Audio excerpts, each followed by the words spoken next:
Hello all. இன்றைக்கி நம்ம பார்க்க போகிற டாபிக் பார்த்திங்கன்னா இந்தியன் கான்ஸ்டிடியூஷன். இதில் வந்துட்டு பார்ட்ஸ், ஆர்டிகல்ஸ், ஷெடியூல்ஸ் இது 3 விஷயத்தை பற்றி பார்க்க போகிறோம். ஃபஸ்ட்டு இந்தியன் கான்ஸ்டிடியூஷன்னா என்ன அப்படின்னா அது ஒரு புக்கு.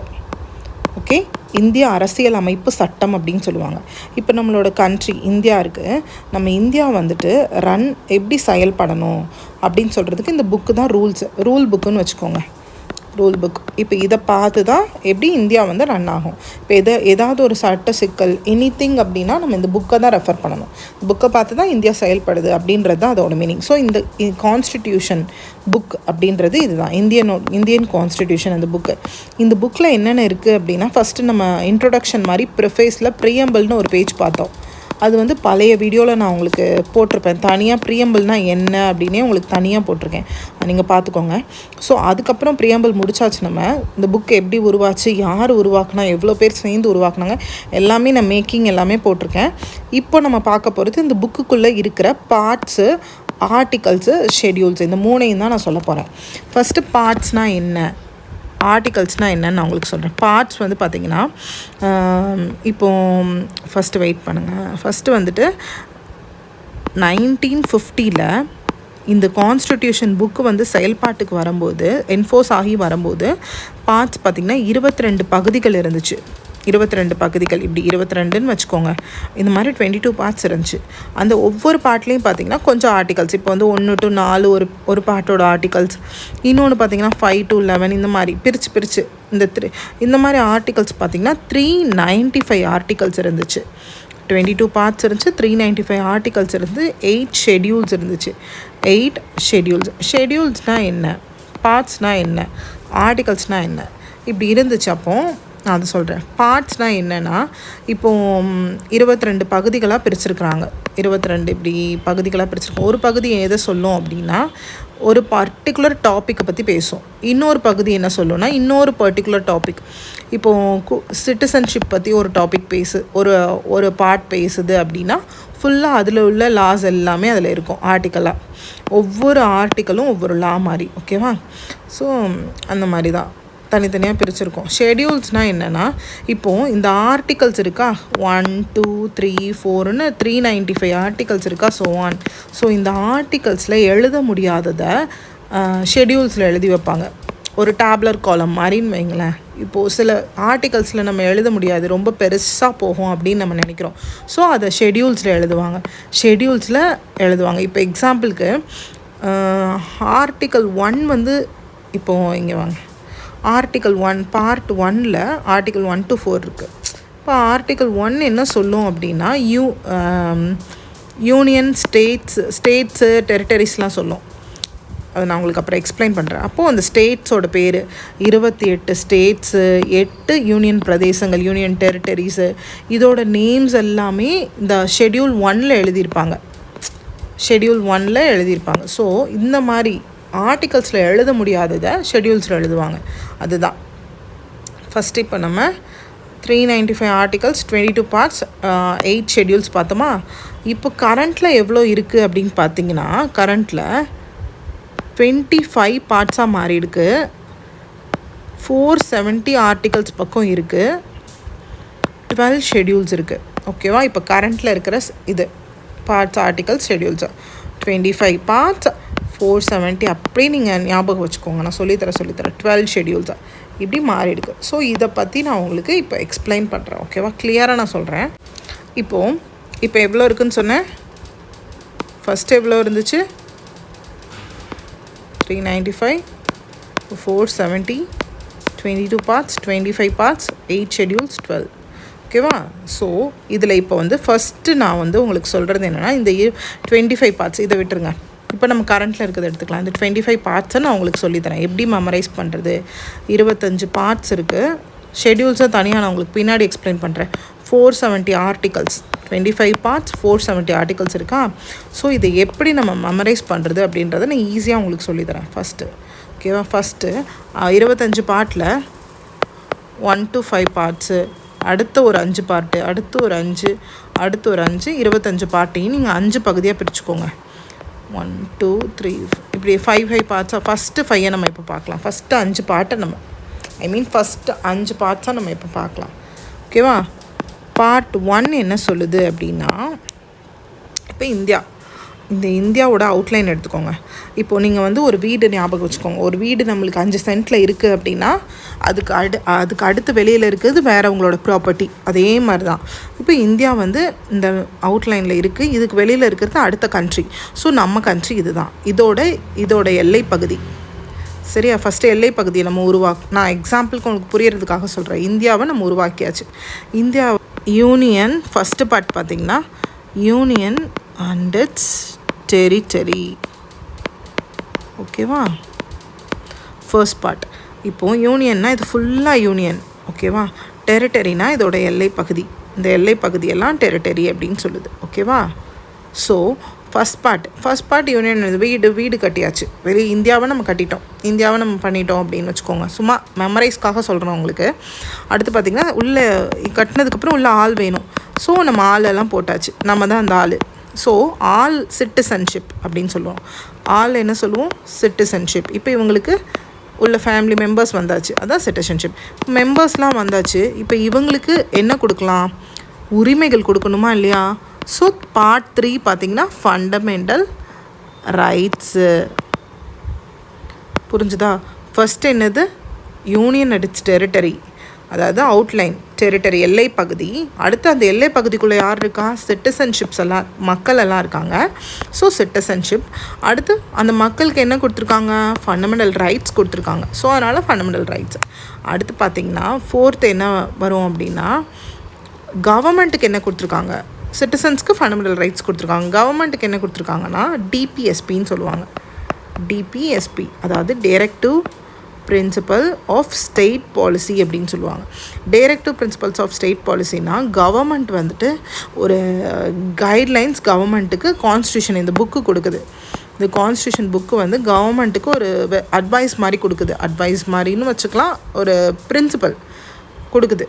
அதுதான் டிபிஎஸ்பி, டைரக்டிவ் பிரின்சிபல்ஸ். அதாவது நீங்கள் இப்படிலாம் ஒரு சோஷியல் ஜஸ்டிஸ், எக்கனாமிக் ஜஸ்டிஸ் இது பிரகாரமாக நீங்கள் கண்ட்ரியை ரன் பண்ணுங்கள் அப்படின்ற ஒரு கைட்லைன் தான் இந்த டிபிஎஸ்பி. ஸோ கவர்மெண்ட்க்கு கொடுக்குது. நெக்ஸ்ட் இது 4 ஆகிடுச்சா? அடுத்து பார்த்திங்கன்னா மக்கள் வந்து கவர்மெண்ட்டுக்கு என்ன கொடுக்குறாங்க? Fundamental duties. ஓகேவா? ஃபஸ்ட்டு குரூப் முடிஞ்சுதா? இந்த குரூப் நான் 5 சொல்லியிருக்கேன்னா, 5 உங்களுக்கு புரிஞ்சால் அந்த 5ஐயும் பார்த்துட்டு வந்துடலாம் வாங்க. இப்போ பார்த்தீங்கன்னா பார்ட் 1ல் பார்த்தீங்கன்னா இதெல்லாமே ரோமன் நம்பர்ஸில் தான் நம்ம எழுதுவோம். So part 1, part 2, part 3, part 4, part 4A, 5 இது வரைக்கும் பார்ட் 5 4A வரைக்கும் பார்க்கலாம். இப்போது ஃபஸ்ட்டு யூனியன் அண்ட் இட்ஸ் டெரிட்டரியா இந்தியா. அதுக்கப்புறம் அதுக்குள்ளே சிட்டிசன்ஷிப். அடுத்தது சிட்டிசன்ஷிப். அடுத்தது என்னது? அந்த சிட்டிசன்ஷிப்க்கு என்ன கொடுத்துருக்காங்க? ஃபண்டமெண்டல் ரைட்ஸ் கொடுத்துருக்காங்க. கவர்மெண்ட்டுக்கு என்ன கொடுத்துருக்காங்க? DPSP, directive principles of state policy சொன்னேன். அடுத்தது மக்கள் வந்து கவர்மெண்ட்டுக்கு என்ன கொடுக்குறாங்க? ஃபண்டமெண்டல் டியூட்டிஸ் கொடுக்குறாங்க. ஸோ இதுதான் ஃபஸ்ட்டு குரூப்பாக நீங்கள் ஞாபகம் வச்சுக்கோங்க. ஒன்றுமே இல்லை, ஈஸி. ஒரு கண்ட்ரியை நீங்கள் எடுத்துக்கோங்க. அந்த கண்ட்ரிக்குள்ளே மக்கள் சிட்டிசன்ஷிப்பு, மக்களுக்கு ஃபண்டமெண்டல் ரைட்ஸ் கொடுத்துருக்காங்க. அப்புறம் கவர்மெண்ட்டுக்கு என்ன கொடுக்குறாங்க? டிபிஎஸ்பி கொடுக்குறாங்க. அடுத்தது மக்கள் என்ன கவர்மெண்ட்டுக்கு கொடுக்குறாங்கன்னா ஃபண்டமெண்டல் டியூட்டிஸ் கொடுக்குறாங்க. ஓகேவா? இந்த மாதிரி இது அவ்வளோதான், ஈஸி இந்த பார்ட். இப்போ நீங்கள் கேட்கலாம், இங்கே ஏன் 4A வந்துச்சு, இங்கே ஏன் 51Aன்னு ஆர்டிக்கல் இருக்குது அப்படின்னு சொல்லிட்டு. இப்போ நான் சொல்லியிருக்கேன்ல 395 ஆர்டிகல்ஸ்ன்னு சொல்லிட்டு, இது 470 மாறிடுக்குல்ல. ஸோ இப்போ நீங்கள் நம்பரிங் பிரகாரம் பார்த்தீங்கன்னா ஆர்டிக்கல் பார்த்திங்கன்னா 395 தான் உங்களுக்கு. 395 ஆர்டிகல்ஸ் தான். ஆனால் நடுவில் சேஞ்சஸ் நடக்க என்ன பண்ணாங்க அப்படின்னா, இந்த மாதிரி 4A இந்த மாதிரி ஆட் பண்ணிகிட்டே போனாங்க. இந்த மாதிரி பாருங்கள், நம்மளுக்கு சேஞ்சஸ் வர நடுவில் இன்சர்ட் பண்ணிக்குவாங்க. இந்த மாதிரி இன்சர்ட் பண்ண ஆர்டிகல்ஸ் நம்மளுக்கு அதிகமாகும் ஆர்டிகல்ஸ். ஓகேவா? பட் ஆனால் 470ன்றது நம்பரிங் பிரகாரமாக 375 தான். நடுவில் இன்சர்ட் பண்ணி பண்ணுறாங்க. இப்போ கான்ஸ்டிடியூஷன் ஆரம்பிக்கும் போது 1950 பார்த்திங்கன்னா ஃபண்டமெண்டல் டியூட்டிஸ் இருந்திருக்காது. இப்போ வந்து நடுவில் இதை ஒரு அமெண்ட்மெண்ட், ஒரு திருத்தம் செய்யுது. அமெண்ட்மெண்ட் செஞ்சுட்டு இந்த ஃபண்டமெண்டல் டியூட்டிஸை ஆட் பண்ணிடுறாங்க. அப்போது 51Aன்னு அதுக்கு வச்சுக்கிறாங்க. பார்ட் 4க்கு அடுத்து 4A அப்படின்னு போட்டுக்கிறாங்க. சரியா? இது இன்சர்ட் பண்ணிக்கிறாங்க. இதெல்லாம் அவ்வளோதான்.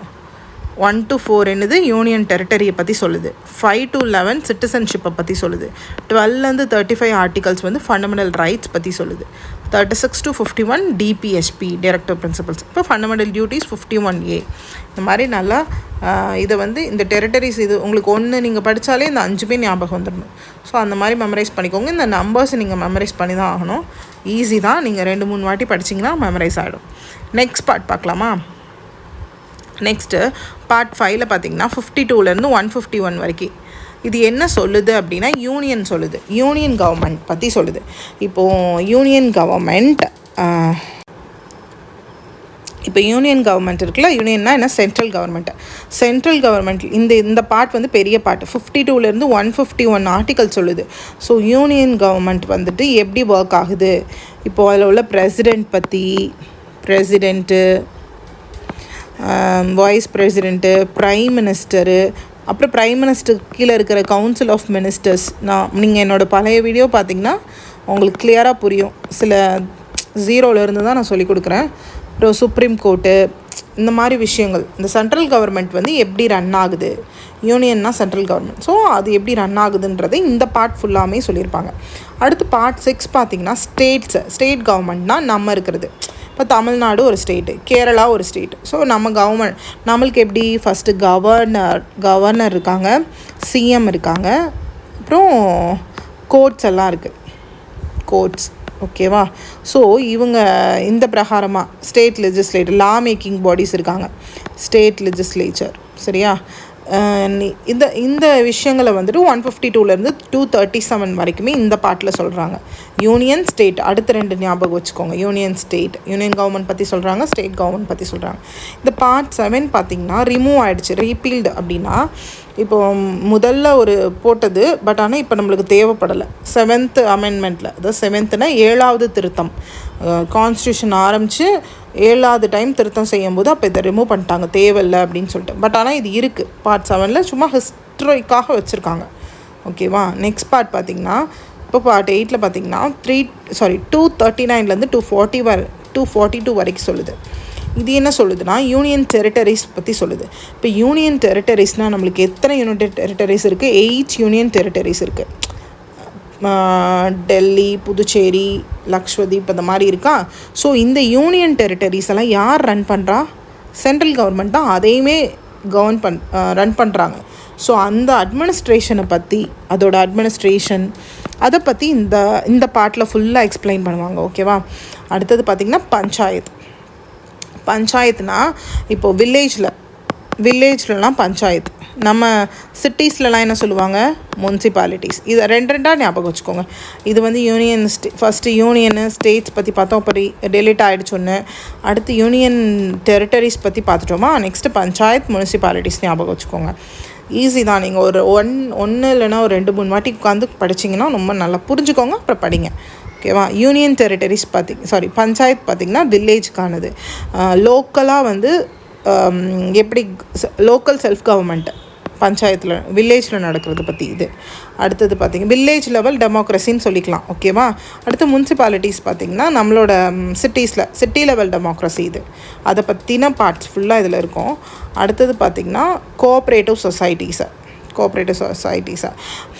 ஒரு சில பீப்புள்ஸ் எல்லாம் ஒன்றா சேர்ந்து ஒர்க் பண்ணி அவங்க பெனிஃபிட் எடுத்துக்கிறது. இப்போ 10 டெய்லர் தனித்தனியாக டெய்லர்ஸ் இருக்கிறத விட 10 குரூப் ஆஃப் டெய்லர்ஸ் இருந்து ஏர்ன் பண்ணுறது ஒரு பெனிஃபிட் தானே. ஸோ அந்த மாதிரி கோஆப்ரேட்டிவ் சொசைட்டிஸ் தான் அதை பற்றின ஆர்டிகல்ஸ் தான் இது. அடுத்து பார்த்திங்கன்னா ஷெட்யூல்ட் அண்ட் ட்ரைபல் ஏரியாஸை, இவங்களுக்கான ப்ரொடெக்ஷன், இவங்களுக்கான பாதுகாப்பு பற்றி, அதாவது ட்ரைபல் பீப்புள்ஸ் அவங்களுக்குன்னே தனியாக ஒரு பாட்டு ஆர்டிக்கலில் சொல்லியிருக்காங்க. அவங்களுக்கான ப்ரொடெக்ஷன், அவங்களுக்கான சில விஷயங்களை. ஓகேவா? அடுத்த பார்ட் பார்த்திங்கன்னா இதெல்லாம் ஒரு பாட்டாக மாற்றிக்கோங்க. பஞ்சாயத்து, முனிசிபாலிட்டிஸ், கோஆப்ரேட்டிவ் சொசைட்டிஸ் இதெல்லாம். அடுத்தது இந்த சைடு வந்துடுங்க பாட்டு. இதெல்லாம் நீங்கள் மெமரைஸ் தான் பண்ணி ஆகணும், இந்த நம்பர்ஸ் எல்லாம். ஓகேவா? நான் உங்களுக்கு இதோட மீனிங்ஸ் மட்டும் சொல்கிறேன். Relationship between union and states, அதாவது யூனியன் கவர்மெண்ட்டுக்கும் ஸ்டேட் கவர்மெண்ட்டுக்கும் உள்ள அந்த ரிலேஷன்ஷிப். புரியுதா? எப்படி பவர்ஸ் அதாவது டிவைட் பண்ணியிருக்காங்க. இப்போ யூனியன் கவர்மெண்ட்டுக்கு சில பவர்ஸ் இருக்கும், ஸ்டேட் கவர்மெண்ட்டுக்கு சில பவர்ஸ் இருக்கும். ஆனால் யூனியன் தான் ஸ்ட்ராங்கு, பட் ஆனால் தனித்தனியாக பிரிச்சுருப்பாங்க. லோக்கல் இப்போ வந்து போலீஸு, பப்ளிக் ஹெல்த்து இதெல்லாமே ஸ்டேட்டே பார்த்துக்கும். புரியுதா? யூனியன் வந்து டிஃபென்ஸு, ஃபாரின் அஃபேர்ஸு அதெல்லாமே யூனியன் பார்த்துக்கும். ஸோ இந்த மாதிரி பிரிச்சுக்கிறாங்க, அவங்க பவர்ஸை பிரிச்சுக்கிறாங்க.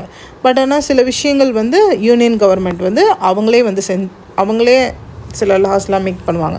ஸோ அவங்க ஸ்ட்ராங். பட் அவங்களுக்கான ரிலேஷன்ஷிப்ஸ் பற்றி இந்த பார்ட்டில் எக்ஸ்பிளைன் பண்ணியிருப்பாங்க 245லேருந்து 263 பார்ட் வரைக்கும். அடுத்தது பார்த்திங்கன்னா ஃபைனான்ஸ், ப்ராப்பர்ட்டி, கான்ட்ராக்ட்ஸ், சியூட்ஸ். இப்போ கவர்மெண்ட்டோட மணி, ப்ராப்பர்ட்டி அதை பற்றினது. இப்போ எங்கெங்கே பணத்தை எப்படி ஸ்பெண்ட் பண்ணணும், ஃபைனான்ஸ், ப்ராப்பர்ட்டி, கான்ட்ராக்ட், சியூட்ஸ் அதை பற்றின பார்ட்ஸ் எல்லாம் இதில் வரும். அடுத்தது பார்த்திங்கன்னா trade, commerce, intercourse with territory of India. இந்தியாவுக்குள்ளே நடக்கிற ட்ரேடு, ஃப்ரீ ட்ரேடு, கூட்ஸ் எல்லாம் மூவ் பண்ணுறது, இந்தியா ஃபுல்லாக சப்ளை பண்ணுறது, இதெல்லாமே எவ்வளோ லிமிட்டு, எப்படி பண்ணணும் அப்படின்றத பற்றி இந்த பார்ட்டில் சொல்லியிருப்பாங்க. சரியா? அடுத்தது பார்த்திங்கன்னா services under the union and the states. சர்வீசஸ்னால் என்ன? ஐஏஎஸ் ஆஃபீஸர்ஸு, ஐபிஎஸ் ஆஃபீஸர்ஸ், இந்த கவர்மெண்ட் எம்ப்ளாயீஸ்லாம் இருக்காங்கள்ல, கவர்மெண்ட் எம்ப்ளாயீஸ். ஸோ அவங்களுக்காகவே தனியாக ஒரு கான்ஸ்டியூஷனில் ஒரு பார்ட் இருக்குது அந்த சர்வீசஸை பற்றி. அடுத்தது பார்த்திங்கன்னா ட்ரைபியூனல்ஸ். இது வந்து கோர்ட், சில ஸ்பெசிஃபிக் டைப் ஆஃப் கேசஸ்க்கெலாம், சில கேசஸ்க்கு பார்த்திங்கன்னா ஸ்பெஷல் கோர்ட்ஸ் வந்து இருக்கும். ஸோ அதுதான் ட்ரைபியூனல்ஸ். அது இந்த பார்ட்டில் ஃபுல்லாகவே சொல்கிறாங்க. நெக்ஸ்ட்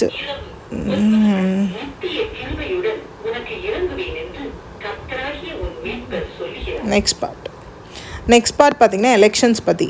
இப்போது எலெக்ஷன்ஸ் எப்படி கண்டக்ட் பண்ணுறாங்க அதை பற்றின சொல்கிறது இந்த பார்ட். ஓகேவா? அடுத்தது special provisions relating to certain classes. அப்படின்னா சில பிற்படுத்தப்பட்ட கிளாஸஸ்க்கெலாம் ஸ்பெஷலாக ஒரு ப்ரொவிஷன் கொடுத்துருக்காங்க. ப்ரொவிஷன்னா விதிகள். இப்போது எஸ்சி எஸ்டிலாம் இருக்காங்கள்ல, எஸ்டி பீப்புள்ஸ்லாம் இருக்காங்கள்ல, ஸோ அவங்களுக்கான ஸ்பெஷல் ப்ரொவிஷன்ஸு அதெல்லாமே ஒரு பார்ட்டாகவே கொடுத்துருக்காங்க கான்ஸ்டியூஷனில். நீங்கள் பார்த்துக்கோங்க 25 பார்ட்டில் எப்படி இருக்குன்னு. அடுத்தது பார்த்திங்கன்னா அஃபிஷியல் லாங்குவேஜ். லாங்குவேஜ்னால் இப்போது நம்ம இந்தியாவோட அஃபிஷியல் லாங்குவேஜ் அதை பற்றி ஒரு பார்ட் ஃபுல்லாக கொடுத்துருக்காங்க. அடுத்தது எமர்ஜென்சி ப்ரொவிஷன். அப்படின்னா ஒரு அவசர கால விதின்னு சொல்லுவாங்க. சட்டம், ஒரு எமர்ஜென்சி எப்போ சட்டம் போடுறாங்க பார்த்திங்களா, அதுக்குன்னே தனி பாட்டு.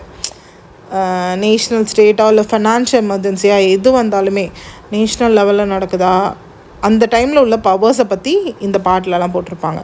அடுத்தது மிஸ்சலேனியஸ்னால் அதர்ஸ், சம்திங் மென்ஷன் பண்ணாமல் சும்மா வேரியஸ் ப்ரொவிஷன், அதாவது பார்ட்ஸில் எதுவுமே இல்லாமல் இருக்கிறது. பட் ஆனால் அதுவுமே இம்பார்ட்டன்ட் தான். அடுத்தது அமெண்ட்மெண்ட் ஆஃப் த கான்ஸ்டியூஷன். இது வந்து என்னென்னா, இப்போ எந்த கான்ஸ்டியூஷனை எப்படி சேஞ்ச் பண்ணலாம் அப்படின்னு சொல்கிறது தான்.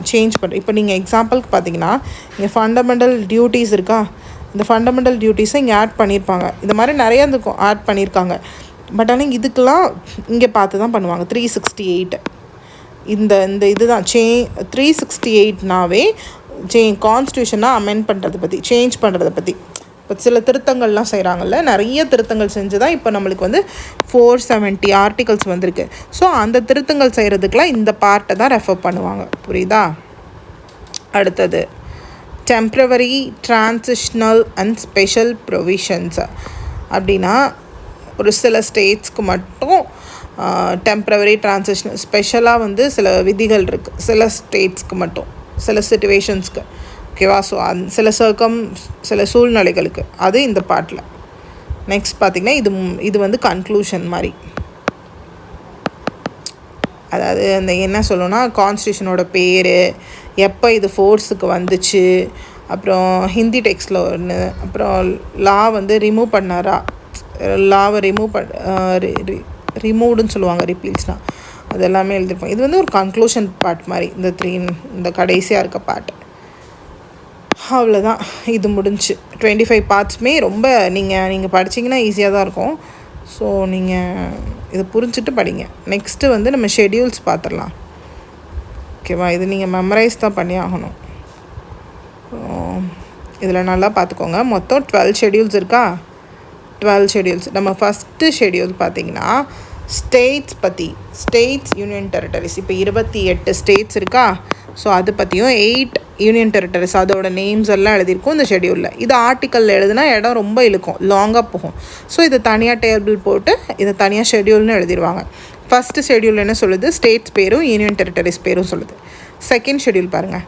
செகண்ட் ஷெடியூல் என்ன சொல்லுதுன்னா, சேலரி, அலவன்ஸ், பென்ஷன்ஸ், அதாவது இப்போ பிரசிடெண்ட்டுக்கு, அப்புறம் இந்த அது யார் ஸ்பீக்கர் இருக்காங்கள்ல, லோக்சபா ஸ்பீக்கர், இந்த மாதிரி பார்லிமெண்ட்டில் ஸ்பீக்கர்ஸு, சேர்மேனு, ராஜ்யசபாக்குள்ளவங்க, ஹைகோர்ட்டில் உள்ள ஜட்ஜஸ், இவங்க எல்லாத்துக்கும் சேலரி, அலவன்ஸு, பென்ஷன்ஸ், இந்த மாதிரி விஷயங்களை வந்து ஷெடியூல் 2ல் சொல்கிறாங்க. நல்லா ஞாபகம் வச்சுக்கோங்க. ஃபஸ்ட்டு ஸ்டேட் சொல்கிறாங்க, யூனியன் டெரிட்டரிஸ் பேர். அடுத்து செகண்ட் பார்த்திங்கன்னா அலவன்ஸ், இந்த மாதிரி சொல்கிறாங்க. ஓகேவா? தேர்டு பார்த்திங்கன்னா forms of oaths and affirmations. அப்படின்னா என்னென்னா, ஓட்ஸ் அண்ட் அஃபர்மேஷன்ஸ்னால் என்னென்னா, இப்போ ஒருத்தங்க பதவி ஏற்கிறாங்கன்னு வைங்க, ஒருத்தங்க சிஎம்மாக பதவி ஏற்கிறாங்க, இல்லை ஒரு மினிஸ்டராக பதவி ஏற்கிறாங்க, ஏதாவது ஒரு விஷயம். அப்போ அவங்க ஒரு முன்னாடி வந்து நின்று எல்லாருக்கும் ஓத் அப்படின்றது சொல்லுவாங்க. இப்போ நான் உண்மையாக இருப்பேன், என் கடமையை கரெக்டாக செய்வேன் அப்படின்னு சொல்லிட்டு, இது மாதிரி சொல்கிறது தான் அதுக்கான அது எப்படி அது எழுதியிருக்கிறது தான் இந்த ஷெடியூல் 3. ஓகேவா?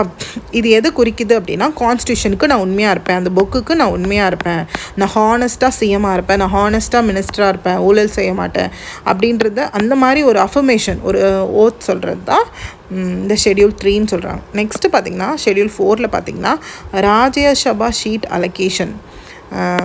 இது வந்து எப்படின்னா, இப்போ பார்லிமெண்ட்டில் வந்துட்டு லோக்சபா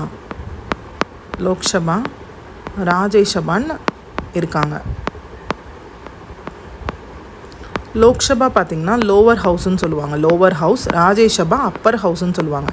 இந்த அப்பர் ஹவுஸோட இந்த ராஜ்யசபாவோட சீட்ஸ் அலோகேஷன் பற்றி இங்கே போட்டிருக்காங்க. இப்போ ஸ்டேட்ஸ் 28 ஸ்டேட்ஸு, 8 யூனியன் டெரிட்டரிஸ் தான் நம்ம சேர்ந்தது தான் நம்மளோட இந்தியா. ஸோ இங்கேருந்து எப்படி ஸ்டேட்ஸை பிரிக்கிறாங்க அப்படின்றது தான் இந்த ஷெடியூலில் வந்து கொடுத்துருப்பாங்க. ஸோ இப்போ வந்து ஒரு 10 lakhs பீப்புள் இருக்காங்கன்னு வச்சுக்கோங்களேன், அவங்களுக்கு ஒரு பர்சன் அப்படி தான் நிற்க வைப்பாங்க. இது வந்து என்னென்னா, இப்போது உத்தரப்பிரதேஷ் பார்த்திங்கன்னா பாப்புலேஷன் அதிகம். அந்த பாப்புலேஷன் அதிகமாக இருக்கிறதுக்கு அதிக சீட்ஸ் வரும். இப்போ நம்ம தமிழ்நாடு கம்மி. ஸோ நம்ம தமிழ்நாடுக்கு 39 சீட்ஸ் இதுக்காக ராஜ்யசபாவில் சீட்ஸ் ஒதுக்கியிருக்காங்க, 39 சீட்ஸு. இப்போ கூட ரீசண்டாக ஒரு இஷ்யூ டீலிமிட்டேஷன்னு போச்சு. ஏன் அந்த டீலிமிட்டேஷன் வந்து இப்போ நம்ம தமிழ்நாட்டில் போராடினாங்க அப்படின்னா, ஸோ அது பண்ணும்போது என்னாகும் அப்படின்னா, இன்னும் உத்தரப்பிரதேஷில் இருக்கிற அந்த பாப்புலேஷனுக்கு வந்து சீட்ஸ் வந்து பார்த்திங்கன்னா பயங்கரமாக அந்த சைடு ஏறிடும். நம்ம என்ன ஆகும்னா, நம்மளோட சீட்ஸ் வந்து இப்படியே தான் இருக்கும். ஸோ நம்ம ஸ்மாலாக தெரியும், நம்மளோட ரெப்ரசன்டேஷன் எதுவுமே அங்கே பார்லிமெண்ட்டில் இருக்காது. ஸோ அதனால தான் இப்போ டீலிமிட்டேஷன் அப்படின்றது இதுதான் சீட்ஸோட இதுதான் கமிஷன், டீலிமிட்டேஷன் கமிஷனுமே இந்த ஷெடியூலில் தான் வரும். ஸோ நீங்கள் ஒரு சீட்ஸ் வந்து இப்போ உத்தரப்பிரதேஷ் அதிகமாக இருக்காங்கன்னா அதிக மெம்பர் ஆஃப் சீட்ஸு, தமிழ்நாடு ஃபியூவர்னால் கம்மி சீட்ஸு, அந்த மாதிரி தான். ஸோ அதுவுமே இந்த ஷெடியூலில் எழுதியிருப்பாங்க. நெக்ஸ்ட்டு பார்த்திங்கன்னா administration and control of scheduled areas and scheduled tribes. இந்த 5வது அட்டவணை, இது தமிழில் அட்டவணைன்னு சொல்லுவாங்க, இங்கிலீஷில் ஷெடியூல். ஓகேவா? ஸோ இது 5th பார்த்திங்கன்னா என்னென்னா, இப்போது ஷெடியூல்டு பழங்குடி பீப்புள்ஸ் இருக்காங்கள்ல, ஏரியாஸ். இப்போ ஷெடியூல்டு ஏரியாஸ்னால் என்னென்னா, இப்போ சில பகுதிகள், இப்போ இந்த பகுதி ஃபுல்லாக ஒரு பழங்குடியினர் வாழ்கிறாங்க, பழங்குடி பீப்புள்ஸ் வாழ்கிறாங்கன்னா, ஸோ இந்த ஏரியாவை பிரசிடெண்ட் என்ன சொல்லுவாங்க அப்படின்னா, இது வந்து எழுதவே வரல, பிரசிடெண்ட் என்ன சொல்லுவாங்கன்னா, இந்த ஏரியாஸ் ஃபுல்லாக வந்துட்டு ஷெடியூல்டு ஏரியாஸ் அப்படின்னு சொல்லிடுவாங்க. ஸோ இவங்களுக்குன்னே தனி ப்ரொடெக்ஷன் கொடுக்கறது தான் இந்த அட்டவணை. அதாவது 5th ஷெடியூலில் வந்து இவங்களுக்குன்னு கொடுக்குற ப்ரொடெக்ஷன். இவங்களோட ப்ரொடெக்ஷன் எதில் இருக்குன்னா, லேண்டு. இவங்களுக்குன்னு இருக்கிற லேண்டை எந்த தனியார் கம்பெனி, ப்ரைவேட் கம்பெனியோ யாரும் வந்து பறிக்கக்கூடாதுன்றதுக்காக கொடுக்குற ப்ரொடெக்ஷன்.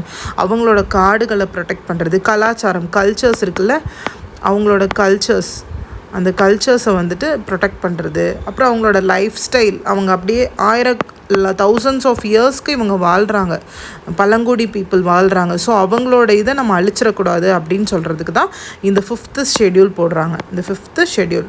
ஸோ அதுக்கு தான். ஓகேவா? இதில் வந்து என்னென்னா, அஸ்ஸாமு, மேகாலயா,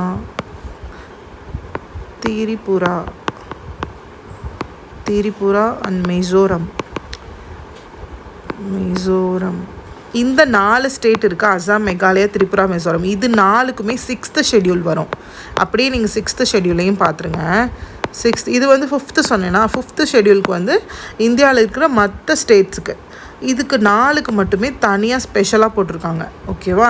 இது 4மே 6th வந்து 6th ஷெட்யூலுக்கு அடியில் வரும். 6th ஷெட்யூலுக்கு அடியில் வரும். 5th இதுவும் அதே தான், அந்த மாதிரி ப்ரொடெக்ட் பண்ணுறது தான். இப்போ 5th ஷெட்யூலில் பார்த்தீங்கன்னா பிரசிடெண்ட்டுக்கு ரைட்ஸ் இருக்குது. பிரசிடெண்ட்டுக்கு ஷெட்யூல்டு ஏரியாஸ் இருக்குது.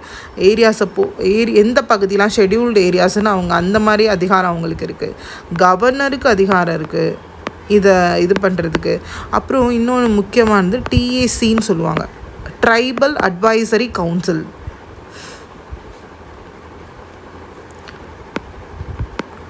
ட்ரைபல்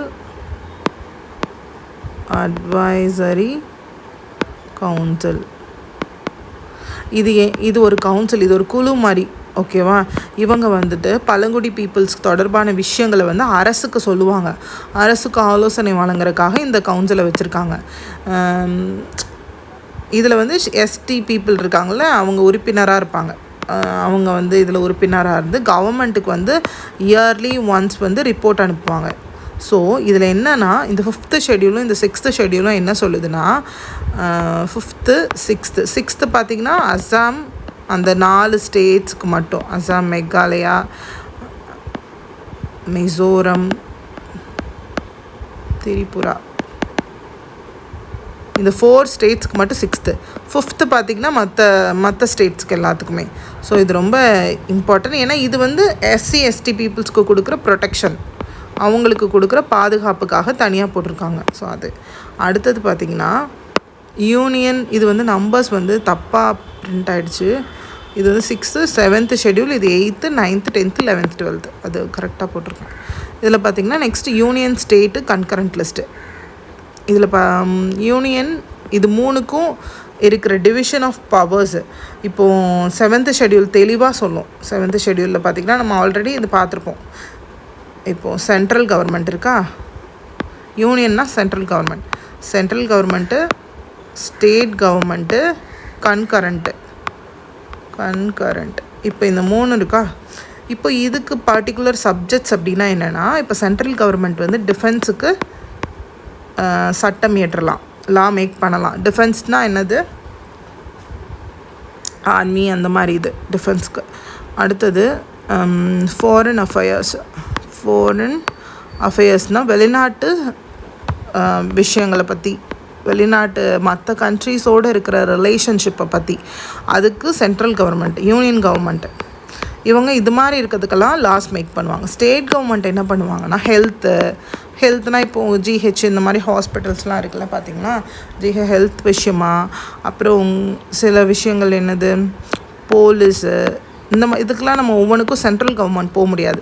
ஸோ இது மாதிரி இருக்கிற சப்ஜெக்ட்ஸுக்கெல்லாம் பார்த்திங்கன்னா ஸ்டேட் கவர்மெண்ட் லா மேக் பண்ணும். கன்கரண்ட் லிஸ்ட்னால் 2 பேரும் சேர்ந்து மேக் பண்ணுறது. இவங்க 2 பேருமே சேர்ந்து என்னென்ன லாஸ் பண்ணலாம். இப்போ எஜுகேஷன், கல்வி சார்ந்தது. கல்வி பார்த்திங்கன்னா ஸ்டேட்லேயுமே லா போடுவாங்க, சென்ட்ரல்லையுமே லா போடுவாங்க. ஸ்டேட்லேயும் லா போடுவாங்க, சென்ட்ரல்லையும் லா போடுவாங்க. ஸோ எஜுகேஷன் இதுதான். இதை வந்து பிரித்து கொடுக்குறது தான் இந்த ஷெட்யூலு. ஓகேவா? இந்த ஷெட்யூலில் வந்து பிரித்து கொடுத்துருப்பாங்க.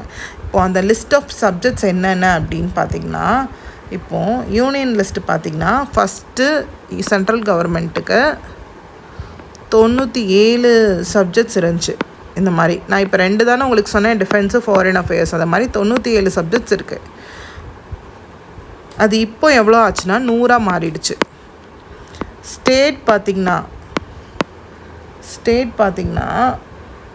ஒரிஜினலாக 66 இருந்துச்சு, இப்போது 61 மாறிடுச்சு. கன்கரண்ட் லிஸ்ட்டு பார்த்திங்கன்னா முதல்ல 47 இருந்துச்சு, இப்போ 52 மாறிடுச்சு. ஸோ இப்போ கரண்டில் வந்து சென்ட்ரல் கவர்மெண்ட்டுக்கு 100, 61, ஸ்டேட் கவர்மெண்ட்டுக்கு 61, 52. இதுதான் கரண்ட்டு. ஸ்டேட்டு இவங்க இதுக்கெலாம் லா மேக் பண்ணிக்கலாம். கன்கரண்ட் இப்போ இவங்க சென்ட்ரல் கவர்மெண்ட்டுக்கும் ஸ்டேட் கவர்மெண்ட்டுக்கும் லா மேக் பண்ணுறதுல ஒரு முரண்பாடு வந்துச்சுன்னு வைங்களேன், அப்போது சென்ட்ரல் கவர்மெண்ட்டு தான் மேலோங்குவாங்க, அவங்க தான் ஜெயிப்பாங்க. ஸோ ஏன்னா நம்மளோட இதில் சென்ட்ரல் ஸ்ட்ராங், அது ஓகே, அதெல்லாம் அப்புறம் பார்க்கலாம். இது நான் சும்மா சிம்பிளாக உங்களுக்கு சொல்கிறேன், இது எல்லாமே தனி டாபிக்ஸாக வரும் ஞாபகம் வச்சுக்கிறதுக்காக. ஓகே, நெக்ஸ்ட்டு பார்த்திங்கன்னா இது வந்து 8th ஷெட்யூல். 8th வந்து லாங்குவேஜ் 22 லாங்குவேஜஸ் நம்மளுக்கு இருக்குது, அஃபீஷியல் லாங்குவேஜஸ் 22 லாங்குவேஜஸ் 8th ஷெட்யூலில் இருக்குது. இதில் நம்ம இதில் பார்த்திங்கன்னா அஃபீஷியலாக எந்த லாங்குவேஜுமே கிடையாது. நோ அஃபீஷியல் லாங்குவேஜ் நம்மளோட இந்தியாவுக்கு இந்த லாங்குவேஜ் தான் அப்படிலாம் கிடையாது. நேஷ்னல் லாங்குவேஜே கிடையாது. No national language. எல்லா லாங்குவேஜுமே 22 லாங்குவேஜஸ் இருக்கா? 22 லாங்குவேஜஸ் என்னென்னு நான் சொல்லிடவா சிம்பிளாக? அசாமிசை, பெங்காலி, மலையாளம், கன்னடா, தமிழ், போடோ, டோக்ரி, குஜராத்தி, ஹிந்தி, சந்தாலி, இந்த மாதிரி நிறையா இருக்கும். சந்தாலி, தெலுங்கு எழுதுனா தெலுங்கு, உருது, ஹிந்தி எழுதுறது தானே ஹிந்தி, இந்த மாதிரி எக்ஸட்ரா 22 லாங்குவேஜஸ் போயிட்டுருக்கோம். 22 லாங்குவேஜஸ். இதுதான் அஃபீஷியலாக எந்த லாங்குவேஜுமே கிடையாது. பார்க்கலாமா? 9th ஷெட்யூல் பார்த்திங்கன்னா 1947 இந்தியா வந்துட்டு இண்டிபெண்டன்ஸ் ஆச்சா? அப்போ என்னென்னா ஜமீன்தார்ஸ் வந்து என்ன பண்ணாங்கன்னா நிறைய சொத்து வச்சுருந்தாங்க, ஏக்கர் நிலம் ஜமீன்தார்ஸ் கிட்ட. 1000 ஏக்கர்ஸ், நிறைய ஆயிரக்கணக்கான ஏக்கர் லேண்ட் எல்லாமே அவங்கக்கிட்ட இருந்துச்சு. ஸோ அவங்க என்னாச்சுன்னா ஏழை மக்கள் வந்து பழைய இடமே இல்லாமல் இருந்தாங்க. புவர் பீப்புளுக்கு நோ லேண்ட் இல்லாமல் இருந்துச்சு. பட் ஆனால் ஜமீன்தார்ஸ்க்கு பார்த்திங்கன்னா நிறைய லேண்ட் இருந்துச்சு. இப்போ கவர்மெண்ட் என்ன நினச்சதுன்னா, கவர்மெண்ட் வந்துட்டு பெரிய நில உரிமையாளர்லேருந்து அடிப்படை கொஞ்சம் நிலத்தை எடுத்து நிலம் இல்லாத விவசாயிங்களுக்கு கொடுக்கணும், ஜமீன்தார்ஸ் கிட்டே இருந்து கொஞ்சம் லேண்ட் எடுத்து புவர் பீப்புள்ஸ்க்கு கொடுக்கணும் அப்படின்றதுக்காக நில சீர்திருத்த சட்டங்கள் அப்படின்னு கொண்டு வந்தாங்க. அதாவது இங்கிலீஷில் லேண்ட் ரிஃபார்ம் லாஸ்ன்னு சொல்லுவாங்க. பேக்ரவுண்ட் பார்த்துக்கோங்க, ஒவ்வொரு ஷெட்யூலுக்கும் எதுக்கு அப்படின்ற பேக்ரவுண்ட் பார்த்துக்கோங்க. லேண்ட் ரிஃபார்ம் லாஸ்ன்னு கொண்டு வந்தாங்க, நில சீர்திருத்த சட்டங்கள். அதுக்கு தான் இந்த 9th ஷெட்யூல். அந்த சட்டத்தை எல்லாமே இந்த 9th ஷெட்யூலில் தான் போடுவாங்க. இதில் ஒரு பிரச்சனை என்ன அப்படின்னா, ஃபஸ்ட்டு முதல் 1951 ஃபஸ்ட்டு அமெண்ட்மெண்ட்டே இதுதான். அமெண்ட்மெண்ட்னா கான்ஸ்டியூஷனில் ஃபஸ்ட்டு திருத்தம், ஓகேவா? ஃபஸ்ட்டு அமெண்ட்மெண்ட்னா நீங்கள் லேண்ட் ரிஃபார்ம் லாஸ் தான் ஞாபகம் வச்சுக்கலாம் நீங்கள். இது மூலியமாக தான் இந்த 9th ஷெட்யூலே உருவாக்கப்பட்டுச்சு. 8 ஷெட்யூல்ஸ் தானே இருந்துச்சு ஃபஸ்ட்டு. 9th ஷெட்யூலில் தான் ஃபஸ்ட்டு சேஞ்ச் பண்ணுறாங்க. கான்ஸ்டியூஷன் ஆரம்பித்து முதல்ல ஒரு அமெண்ட்மெண்ட் மாறுது அப்படின்னா அது 9th ஷெட்யூலில் ஆட் பண்ணுறாங்க, சீர்திருத்த சட்டங்கள். இந்த சட்டத்தை வந்துட்டு நீதிமன்றத்தில் எளிதாக ரத்து செய்யப்படாமல் பாதுகாக்கப்பட வேண்டும் அப்படின்றது தான் முக்கிய நோக்கமே. அதனால் என்னாச்சுன்னா இந்த 9th ஷெட்யூலில் சேர்க்கப்பட்ட லாஸ் எல்லாமே பார்த்திங்கன்னா நீதிமன்றம் வந்து ரிவ்யூ பண்ண முடியாது. முதல்ல லாஸ் எல்லாம் ரிவ்யூ பண்ண முடியாமல் போச்சு. அதுக்கப்புறம் நிலைமை எப்படி மாறுச்சு அப்படின்னா, ஐஆர் கோஹல் அப்படின்ற 2007 அப்போ ஒரு உச்சநீதிமன்ற தீர்ப்பு சொல்லிச்சு. என்னென்னா 9வது அட்டவணையில் இருக்கிறனால இந்த லாஸ் எல்லாத்தையுமே வந்துட்டு ஆய்வு செய்ய முடியாது, தப்பிக்க முடியாது. இந்த கான்ஸ்டியூஷனில் இருக்கிற பேசிக் அந்த ஸ்ட்ரக்சரை மாற்றுற மாதிரி இருந்துச்சுன்னா நாங்கள் ஆய்வு செய்வோம், அதாவது ஜட்ஜ்மெண்ட் அவங்க வந்து ரிவ்யூ பண்ணுவாங்க அப்படின்றத இந்த 2007 வந்துட்டு ஒரு தீர்ப்பு வந்துச்சு. அதாவது பேசிக் ஸ்ட்ரக்சராக அல்லது அரசியலமைப்பின் அடிப்படை கொள்கைகளை மீறுச்சுன்னா, அரசியலமைப்பின் அடிப்படை கொள்கைகள்னால் என்ன? கான்ஸ்டிடியூஷனை அந்த புக்கை மீறிச்சு அப்படின்னா நீதிமன்றம் வந்து ஆய்வு செய்யலாம், நீதிமன்றம் வந்து ரிவ்யூ பண்ணலாம், ஜுடிஷியல் ரிவ்யூ பண்ணலாம் அப்படின்றது தான்.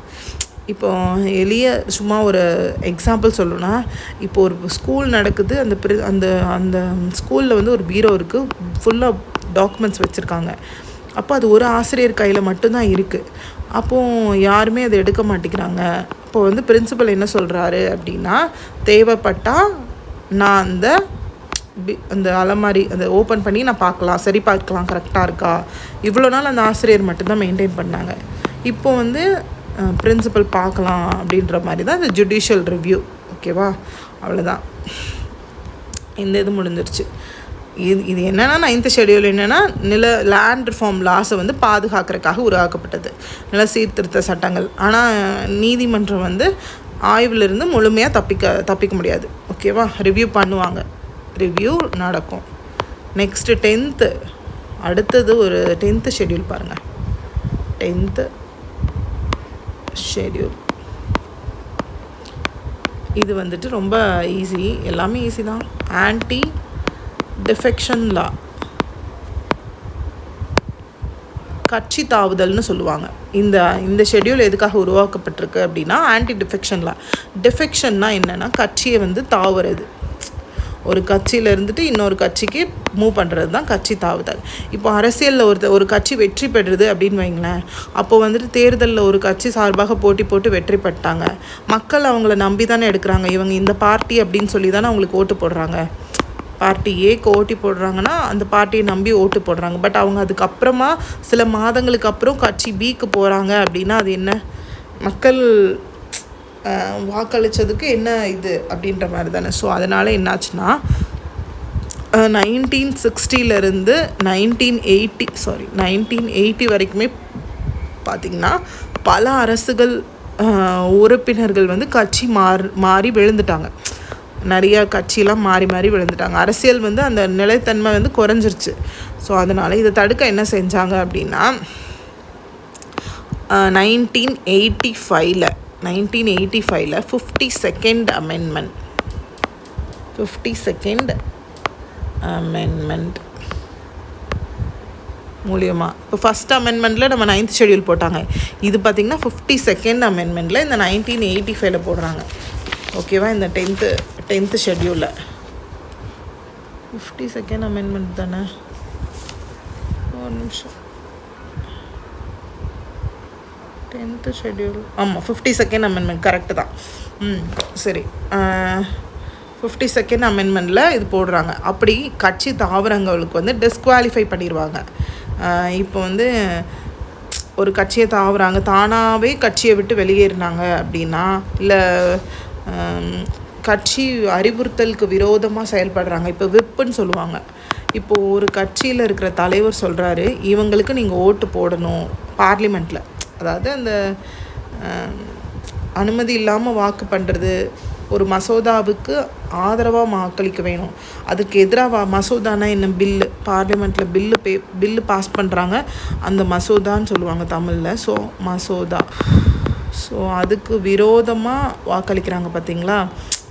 இப்போது ஹெட்டு சொல்கிறது கேட்காம விரோதமாக வாக்களிக்கிறாங்க. அந்த டைமில் வந்துட்டு என்ன ஆகும் அப்படின்னா, நீக்கம் பண்ணலாம் அவங்கள. சபாநாயகர் அவங்க வந்துட்டு இவங்கள தகுதி நீக்கம் பண்ணிடலாம். அதுதான் ஆன்டி டிஃபெக்ஷன் லா.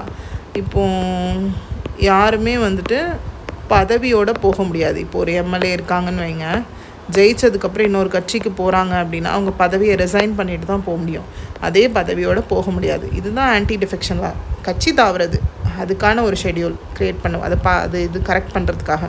ஓகேவா, இது ரொம்ப ஈஸி. 11th 12th ரெண்டையும் ஒட்டுக்காவே சொல்லிடுறேன். இதில் என்னென்னா பஞ்சாயத்து, இதில் என்னென்னா முனிசிபாலிட்டி.